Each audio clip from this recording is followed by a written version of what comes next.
The governor's office issued a press release last night that the Department of Corrections infirmary will be privatized. The reason? DOC continues to struggle to provide basic services to prisoners. The infirmary handles the prison's medical, dental, optical, and mental health services to a population of about 700 inmates and detainees. It has been an ongoing issue for decades. Today, DOC Director Jose San Agustin told PNC that the first step, which is to issue a request for proposal, could happen within 6 months. You said 6 months would be the soonest that an RFP would go out. So that's my own speculation. Right. So that would just be step one. That doesn't mean that that's when it will happen. It's just the RFP possibly could go out within 6 months. That's correct. And then there's still that lengthy process of, vetting all the candidates and doing all the interviews. That is correct. Choosing a winner, a bidder. Yes.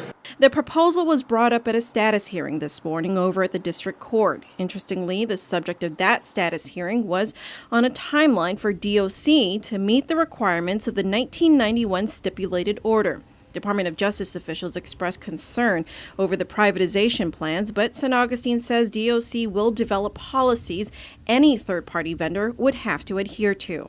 There's going to be some painful experience in between, but our goal is that we're not just going to pass the buck and let whoever vendor come in and determine what the expectations are. We're going to have those guidelines, those policies ahead of time so that they know what they're up to. Right. They still need to adhere to certain... Exactly. DOC has for decades faced many challenges in coming into compliance with the stipulated agreement, and the threat of receivership has been looming in recent years. In addition, several inmates over the years have filed complaints and even sought to sue DOC for violation of their civil rights.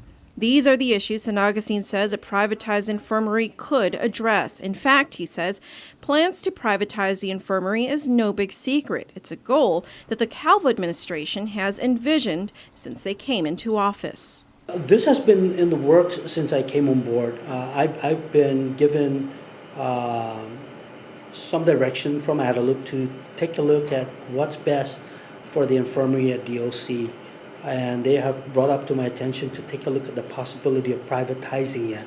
Do you think that this would be perhaps a first step into privatizing the entire DOC? Or? The only focus right now is the infirmary because eventually that is the one, besides the electronic locking, with regards to the 1991 stipulated agreement that's still outstanding.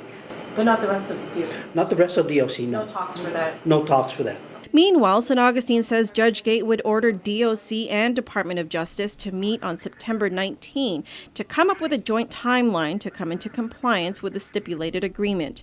They are then required to submit that joint timeline to the district court on September 26th.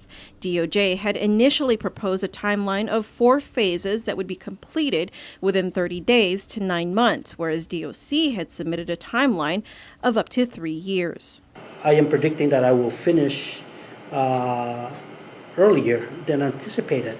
It doesn't mean that it's going to take me 3 years to accomplish such a policy, but if I am able to accomplish and implement that policy within 6 months to a year, then by all means. But it all evolves around our staffing and availability of resources.